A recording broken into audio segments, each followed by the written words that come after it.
Hello दोस्तों, नमस्कार। दोस्तों, आज हम लेकर के आए हैं टीचिंग एप्टीट्यूड के 50 क्वेश्चन, जो कि सीटेट परीक्षा के लिए बहुत ही महत्वपूर्ण है। तो आप वीडियो को फुल वॉच करें, जिससे आपको फ़ायदा मिल सके। तो चलिए देर ना करते हुए शुरू करते हैं। आपको शिक्षक दिवस पर कुछ विद्यार्थियों ने एक बधाई पत्र भेजा है। आप क्या करेंगे? कुछ नहीं करेंगे, उन्हें धन्यवाद देंगे, उन्हें बदले में शुभकामनाएं देंगे, या उन्हें पैसों की बर्बादी नहीं करने के लिए बोलेंगे। तो आपको शिक्षक दिवस पर कुछ विद्यार्थियों ने एक बधाई पत्र भेजा है, तो आप क्या करेंगे? आप उन्हें धन्यवाद देंगे। ऑप्शन बी सही आंसर हो जाएगा। आप किसी कक्षा में पाठ पढ़ाते हैं और एक विद्यार्थी विषय से असंबद्ध एक प्रश्न पूछता है। आप क्या करेंगे? उसे गैर अनुशासित समझकर दंडित करेंगे, उसे असंबद्ध प्रश्न पूछने की अनुमति देंगे, उसे असंबद्ध प्रश्न पूछने की अनुमति नहीं देंगे, या कक्षा के बाद प्रश्न का उत्तर देंगे। तो इसका जो आंसर हो जाएगा, कक्षा के बाद प्रश्न का उत्तर देंगे। जिस प्रक्रिया में व्यक्ति दूसरों के व्यवहार को देखकर सीखता है, ना कि प्रत्यक्ष अनुभव के, को कहा जाता है प्रायोगिक अधिगम, सामाजिक अधिगम, अनुबंधन, आकस्मिक अधिगम। तो इसका जो राइट आंसर हो जाएगा, सामाजिक अधिगम हो जाएगा। यानी जिस प्रक्रिया में व्यक्ति दूसरों के व्यवहार को देखकर सीखता है, ना कि प्रत्यक्ष अनुभव के, कहा जाएगा सामाजिक अधिगम। निम्न में से कौन सा कथन किसी व्यक्ति के मानसिक स्वास्थ्य को उत्तम रूप से प्रदर्शित करता है? तो पूर्ण अभिव्यक्ति, संगीतीकरण और सामान्य लक्ष्य की ओर निर्देशन, यही आपका सही आंसर हो जाएगा। शिक्षा का अधिकार अधिनियम 2009 में एक अध्यापक को निम्न में से किस दायित्व को पूरा करना होगा? तो संपूर्ण पाठ्यक्रम को निर्धारित समय पर पूरा करना होगा, सही है। विद्यालय में नियमित रूप से समय पर उपस्थित होना होगा, बिल्कुल सही है। पाठ्यक्रम का संचालन कर पूरा करना होगा, बिल्कुल सही। अर्थात इनमें से सभी सही हो जाएंगे। शिक्षण के लिए ज्ञान, प्रशिक्षण, अनुभव तथा अनुसंधान के अलावा और किस बात की आवश्यकता पड़ती है? सकारात्मक अभिवृत्ति की, अभिरुचि की, उपरोक्त दोनों की, या उपरोक्त में से कोई नहीं। तो शिक्षण के लिए ज्ञान, प्रशिक्षण, अनुभव तथा अनुसंधान के अलावा और किस बात की आवश्यकता पड़ती है? तो और सकारात्मक अभिवृत्ति की और अभिरुचि, इन दोनों की आवश्यकता पड़ती है। इसलिए ऑप्शन सी उपरोक्त दोनों आपका सही हो जाएगा। स्कूलों में नैतिक शिक्षा दिए जाने के संबंध में आपका क्या विचार है? तो अगर आपका विचार पूछता है, तो इसमें सबसे सटीक, स्कूल में नैतिक शिक्षा अवश्य दी जानी चाहिए। ऑप्शन बी बिल्कुल सही आंसर हो जाएगा। यदि शिक्षक यह कहे कि मैं जो कुछ करता हूं उस पर ध्यान न दो, अपितु मैं जो कहता हूं उसका अनुसरण करो, तो छात्र शिक्षक की विद्वता का गुण गाएंगे, छात्र उसके कहने के अनुसार चलेंगे, छात्रों पर इसका अच्छा प्रभाव नहीं पड़ेगा, या फिर छात्र शिक्षक का मजाक उड़ाएंगे। तो यदि शिक्षक यह कहे कि मैं जो कुछ करता हूँ उस पर ध्यान ना दो, अपितु जो कहता हूँ अनुसरण करो, तो इस पर क्या होगा? छात्रों पर इसका अच्छा प्रभाव नहीं पड़ेगा। ऑप्शन सी सही आंसर हो जाएगा। अध्यापक को अपने उस छात्र पर गर्व करना चाहिए जो अनैतिक के प्रति शांतिपूर्ण विरोध दर्शाए, अपने जीवन के आदर्शों पर अडिग रहे। यदि शिक्षक बन जाए तो समर्पण के साथ छात्रों के हित के लिए सदैव प्रयासरत रहे। उपरोक्त सभी, तो इसका जो सही आंसर हो जाएगा, उपरोक्त सभी हो जाएंगे। यदि आपकी कक्षा में बच्चों की संख्या के अनुरूप फर्नीचर कम है, तो आप कुछ छात्रों से खड़े होकर पढ़ने के लिए कहेंगे, ऐसा नहीं कहना है। प्रधानाचार्य से इसके प्रबंध करने के लिए कहेंगे, बिल्कुल नहीं। छात्रों को कम फर्नीचर पर ही समायोजित करने का प्रयास करेंगे, या उपयुक्त सभी। तो यदि आपकी कक्षा में बच्चों की संख्या अधिक है और फर्नीचर उस हिसाब से कम है, तो आप बच्चों को एडजस्ट कर देंगे और उसी सीट पर बैठने के लिए कहेंगे। नई नई बातें सीखने के लिए आवश्यक है कि अनुभवी एवं ज्ञानी लोगों का साथ पकड़ा जाए, नई नई पुस्तकों का अध्ययन किया जाए, नए नए स्थलों का भ्रमण किया जाए। अर्थात जो सही हो जाएगा उपयुक्त सभी हो जाएंगे। कक्षा में स्नेहपूर्ण एवं सृजनशील शिक्षण ही सबसे बड़ी समाज सेवा है। आप इस कथन से क्या है, सहमत नहीं है, आंशिक रूप से सहमत है, खिन्न है या फिर पूर्ण रूप से सहमत है? तो कक्षा में स्नेहपूर्ण एवं सृजनशील शिक्षण ही सबसे बड़ी समाज सेवा है, इस कथन से पूर्ण रूप से सहमत होना चाहिए। ऑप्शन डी बिल्कुल सही आंसर हो जाएगा। एक अध्यापक के लिए निम्न में से सबसे कठिन काम क्या हो सकता है? सहायक शिक्षण सामग्री तैयार करना, छात्रों के असामाजिक व्यवहार को सुधारना, अपने शिक्षण को सुधारना या फिर अपने साथी अध्यापकों से अच्छे संबंध बनाना। तो एक अध्यापक के लिए निम्न में से सबसे कठिन काम जो है वह छात्रों के असामाजिक व्यवहार को सुधारना है। ऑप्शन बी सही आंसर हो जाएगा। शिक्षण व्यवसाय अन्य व्यवसायों से इसलिए उत्तम है क्योंकि वर्ष में छुट्टियां बहुत अधिक होती हैं, उत्पाद का मूल्य निर्धारित नहीं किया जा सकता, छात्र जीते जागते रूप से अध्यापक की आत्मसंतुष्टि का माध्यम बनते हैं या अध्यापक को समाज में उच्च स्थान दिया जाता है। तो शिक्षण व्यवसाय अन्य व्यवसायों से इसलिए उत्तम है क्योंकि यहाँ पर छात्र जीते जागते रूप से अध्यापक की आत्मसंतुष्टि का माध्यम बनते हैं। ऑप्शन सी बिल्कुल सही आंसर हो जाएगा। मुझे अध्यापन सबसे अच्छा व्यवसाय इसलिए लगता है क्योंकि यह कुछ कर दिखाने वाला व्यवसाय है। क्या है? यह कुछ कर दिखाने वाला व्यवसाय है। ऑप्शन डी सही आंसर हो जाएगा। 10+2 प्रणाली का प्रारंभ हुआ था 1975 के अंत में, 1964 के अंत में, 1977 के अंत में या फिर 1973 के अंत में। तो 10+2 प्रणाली का प्रारंभ 1964 के अंत में हुआ था। ऑप्शन बी बिल्कुल सही आंसर हो जाएगा। शिक्षा का सबसे महत्वपूर्ण कार्य है औद्योगिक विकास, आर्थिक विकास, मानव संसाधन विकास, राजनीतिक विकास। तो शिक्षा का सबसे महत्वपूर्ण कार्य मानव संसाधन विकास है। क्या है? मानव संसाधन विकास। ऑप्शन सी बिल्कुल सही आंसर हो जाएगा।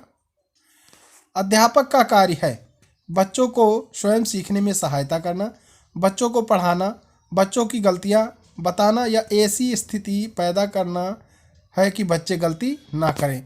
तो अध्यापक का कार्य क्या है? बच्चों को स्वयं सीखने में सहायता करना। ऑप्शन ए बिल्कुल सही आंसर हो जाएगा। पाठ्यक्रम को अधिक उपयोगी बनाया जा सकता है भारत के सांस्कृतिक ज्ञान द्वारा, स्थानीय ज्ञान द्वारा, भारतीय इतिहास द्वारा या भारत के भौगोलिक ज्ञान द्वारा। तो पाठ्यक्रम को अधिक उपयोगी बनाया जा सकता है स्थानीय ज्ञान द्वारा, क्योंकि वहाँ के लोकल जो भी चीज़ें हैं उसके बारे में चर्चा करके आप अधिक उपयोगी बना सकते हैं। सहानुभूतिपूर्ण शिक्षक वह है जो छात्रों के साथ घुल मिल जाता है, परीक्षा में सरल प्रश्न पूछता है, छात्रों के साथ भावनात्मक संबंध रखता है या फिर छात्रों की हर संभावित मदद करता है। तो सहानुभूतिपूर्ण शिक्षक वह है जो छात्रों के साथ भावात्मक संबंध रखता है। कैसा संबंध रखता है? भावात्मक संबंध रखता है, वही जो है सहानुभूति शिक्षक है। ऑप्शन सी बिल्कुल सही आंसर हो जाएगा।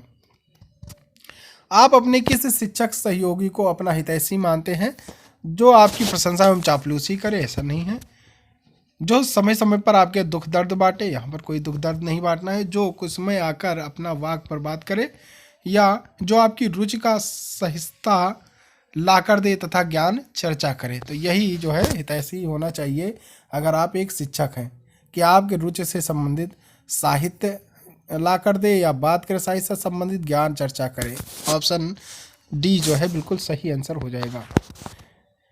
शिक्षकों के प्रशिक्षण के लिए प्रतियोगी परीक्षाओं का आयोजन किया जाता है क्योंकि शिक्षण क्षमता रहित है, शिक्षकोचित गुणों से अनभिज्ञ है, भाग्यनाशापूर्ण है या ज्ञान शून्य है।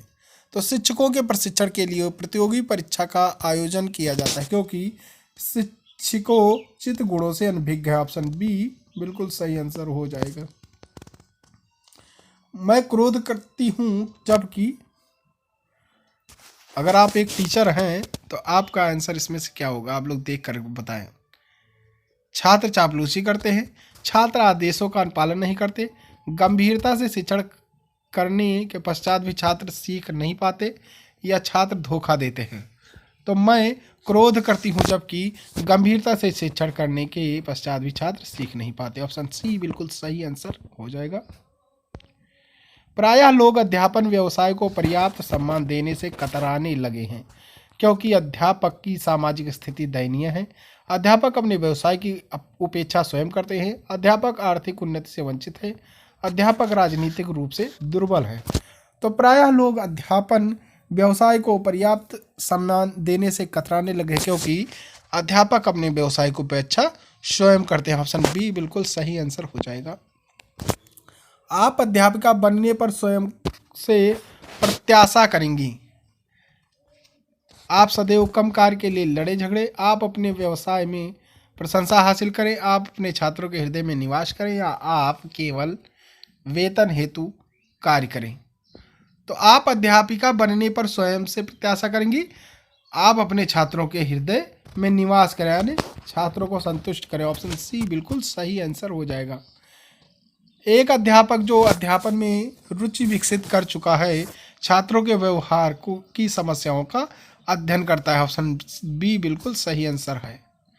प्राचार्य तथा अन्य शिक्षकों के मध्य जो संबंध होते हैं उस पर विद्यालय का संपूर्ण वातावरण निर्भर करता है। तो कब निर्भर? सदैव निर्भर करता है। ऑप्शन सी बिल्कुल सही आंसर हो जाएगा। शिक्षक के लिए अध्यापन कार्य जितना महत्वपूर्ण है छात्रों के लिए पूछे गए प्रश्नों के उत्तर देना भी उतना ही महत्वपूर्ण है। तो इससे आंशिक सहमत है। ऑप्शन डी बिल्कुल सही आंसर हो जाएगा। कौन सा आंसर? Option D. अध्यापक को अपने विद्यार्थियों को समाज में उचित स्थान दिलवाने हेतु क्या करना चाहिए? परिवार व समाज की संपूर्ण जानकारी बताएं, उन्हें अनुशासित बनाएं, उनके सामाजिक दृष्टिकोण का विकास करें या फिर अधिक शिक्षण कराएं। तो अध्यापक और अपने विद्यार्थियों को समाज में उचित स्थान दिलवाने हेतु क्या करना चाहिए? उन्हें अनुशासित बनाए रखना चाहिए। ऑप्शन बी बिल्कुल सही आंसर है।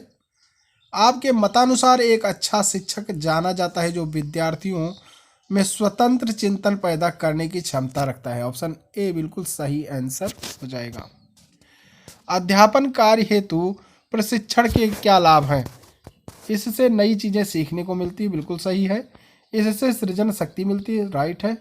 शिक्षण एवं अधिगम प्रक्रिया की समझ विकसित होती है, अर्थात उपयुक्त में से सभी जो है वह सही हो जाएगा। प्रेरक व्यवहार उत्पन्न करते हैं तथा इसे निर्देशित करते हैं। पूर्व कथन की ओर, उचित लक्ष्य की ओर, निष्कर्ष की ओर या उपयुक्त में से कोई नहीं। तो प्रेरक व्यवहार उत्पन्न करते हैं तथा इसे निर्देशित करते हैं उचित लक्ष्य की ओर। ऑप्शन बी बिल्कुल सही आंसर हो जाएगा। वह अधिगम जिसमें गामक अंग निहित रहते हैं उसे कहते हैं शाब्दिक अधिगम, संवेदी अधिगम, गामक अधिगम या संवेदी गामक अधिगम। तो वह अधिगम जिसमें गामक अंग निहित होते हैं यानी रहते हैं उसे गामक अधिगम कहते हैं। क्या कहते हैं? गामक अधिगम कहते हैं। ऑप्शन सी बिल्कुल सही आंसर हो जाएगा। निम्नलिखित में से पृथक विकल्प है। पुनर्वहन, याद करना, चिन्ह, पहचान। तो निम्नलिखित में से पृथक जो हो जाएगा वह चिन्ह हो जाएगा। ऑप्शन सी बिल्कुल राइट आंसर है। प्रेरणा का अनुसरण करना चाहिए, प्रलोभन का, पुरस्कार का, निंदा का, परिणाम के, ज्ञान का। तो प्रेरणा का अनुसरण करना चाहिए, पुरस्कार का। ऑप्शन बी बिल्कुल सही आंसर है। एक अध्यापक को उन्नत करना चाहिए, छात्रों में अंतः क्रियात्मक संप्रेषण को बढ़ावा देकर। ऑप्शन डी बिल्कुल सही आंसर हो जाएगा। प्रायः शिक्षक एवं माता पिता छात्रों में बुद्धि के विकास को अधिक महत्व देते हैं क्योंकि यह समुन्नत बनाती है निर्भरता संबंधी व्यवहार को, शैक्षिक उपलब्धि एवं सामाजिक उत्तरदायित्व भावनाओं को, संयम व्यवहार को या आज्ञाकारितापूर्ण व्यवहार को। तो प्रायः शिक्षक एवं माता पिता छात्रों में बुद्धि के विकास को अधिक महत्व देते हैं क्योंकि वह समुन्नत बनाती है शैक्षिक उपलब्धि एवं सामाजिक उत्तरदायित्व भावनाओं को। ऑप्शन बी बिल्कुल सही आंसर हो जाएगा। इन दोनों के मध्य घनिष्ठ संबंध है। किन दोनों के मध्य? माता पिता एवं बालकों के चिंतन में, शिक्षकों एवं शिक्षाविदों में, नियोजित एवं अनियोजित विद्यालय अधिगम में या फिर समाज एवं विद्यालय में।